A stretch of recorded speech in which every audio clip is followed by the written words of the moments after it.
Assalamualaikum warahmatullahi wabarakatuh. Bismillahirrahmanirrahim. Alhamdulillahilladzi lahu ma fis samawati wa ma fil ard wa huwal hakimul khabir. Asyhadu an la ilaha illallah wa asyhadu anna Muhammadan abduhu wa rasuluh. La nabiyya ba'da, amma ba'du.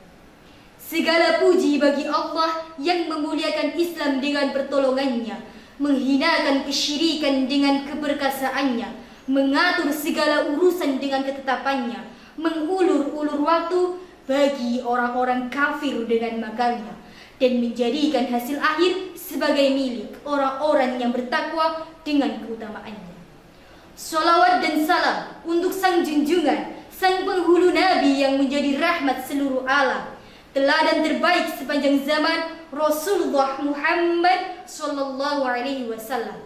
Allahumma shalli ala sayyidina Muhammad wa ala ali sayyidina Muhammad. Hadirin rahimakumullah.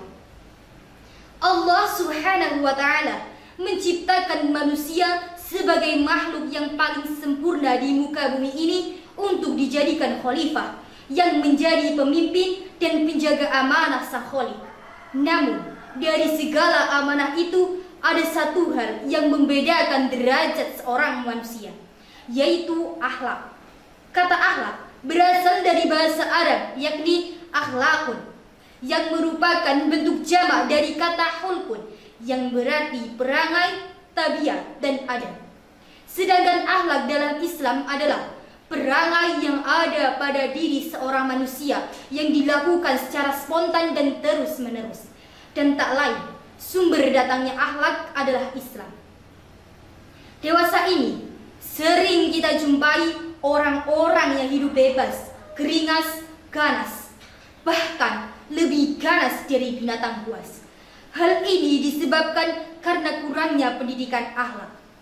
Oleh karena itu, pada kesempatan kali ini izinkan saya menyampaikan beberapa patah kata yang akan saya patah-patahkan menjadi untaian nada kalimah yang berjudul kemuliaan suatu bangsa tergantung akhlaknya.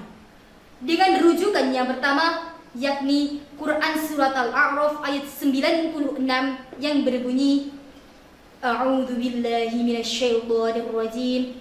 Bismillahirrahmanirrahim. Walau anna ahlal qura amanu wattaqu lafatahna 'alaihim minas samaa'i wal ardh walakin kadzdzabu fa akhadnahum bima kanu yaksibun. Yang artinya, jikalau sekiranya penduduk suatu negeri beriman dan bertakwa, pastilah kami limpahkan kepada mereka berkah dari langit dan bumi. Tetapi mereka mengingkari ayat-ayat kami, maka kami siksa mereka disebabkan perbuatannya. Hadirin rahimakumullah. Dari Dr. Abdullah Tolhah Tobah dalam kitabnya Ma'al Anbiya'i fil Quran, beliau menjelaskan bahwa Quran Surat Al-A'raf tersebut ditunjukkan kepada kaum Sodom, yakni kaum Nabi Lut alaihissalam, berkenaan dengan 3 kemungkaran yang mereka lakukan. Kemungkaran yang pertama, yakni kemungkaran yang dilakukan oleh istri Nabi Lut alaihissalam. Kemungkaran yang kedua, yakni kebiasaan homoseks yang semakin merajalela. Kemungkaran yang ketiga, yakni kebiasaan menyambung di tempat terang. Kemungkaran-kemungkaran inilah yang menjadikan kaum Sodom diluluh lantahkan oleh Allah, dan secara langsung maupun terselubung, kemungkaran-kemungkaran ini telah tumbuh subur bak cendawan di musim hujan di negara kita. Tidak percaya? Mari kita buktikan. Kemungkaran yang pertama, yakni kemungkaran yang dilakukan oleh istri Nabi Lut alaihissalam. Gambaran istri-istri yang durhaka kepada suami, istri-istri yang enggan menaati perintah sang kepala keluarga, istri-istri yang memiliki boyfriend selain sang suami. Apakah hal itu kita temui di negara kita, saudara? Ya, bahkan merajalela. Kemungkaran yang kedua, yakni kebiasaan homoseks. Hubungan badan antar sesama jenis dianggap biasa-biasa saja. Tempat-tempat maksiat semakin merajalela. Bahkan hubungan badan antar sesama jenis pun dianggap biasa-biasa saja. Akibat Akibatnya, berapa banyak janin yang digugurkan, berapa banyak bayi-bayi lahir tanpa ayah, berapa banyak bayi-bayi lahir yang dibuang di tempat sampah, di tempat-tempat yang menjadikan mereka seolah tidak ada harganya. Astaghfirullahaladzim. Apakah hal itu kita temui di negara kita? Di negara yang katanya mayoritas beragama Islam? Di negeri subur yang banyak orang bilang Zamrud Khatulistiwa? Ironisnya, bahkan hal ini marak terjadi pada generasi muda kita. Na'udzubillah, tsumma na'udzubillah. Kemungkaran yang ketiga yakni kebiasaan menyamun di tempat terang. Hal ini merupakan bukti nyata korupsi, kolusi, nepotisme, penyalahgunaan kekuasaan, penyelewengan dana pembangunan, sehingga bukan pembangunan nasional yang kita rasakan, tetapi penderitaan nasional yang masyarakat keluhkan. Rujukan yang kedua yakni Quran Surat Al-Ahzab ayat 21 yang berbunyi A'udzu billahi minasyaitonir rajim. Bismillahirrahmanirrahim. Laqad kana lakum fi Rasulillahi uswatun hasanah liman kana yarjullaha wal yawmal akhir wa dzakarallaha katsiran. Yang artinya, sungguh telah ada pada diri Rasul itu suri tauladan yang baik untukmu, yaitu bagi orang-orang yang mengharap rahmat Allah dan kedatangan hari akhir dan yang banyak mengingat Allah. Abu A'la Al-Maududi dalam bukunya The Prophet of Islam, beliau mengatakan, he is the only one example. Rasulullah merupakan contoh yang paling lengkap. Dalam dirinya terdapat kebesaran dan kemuliaan sifat seorang manusia. Hadirin rahimakumullah.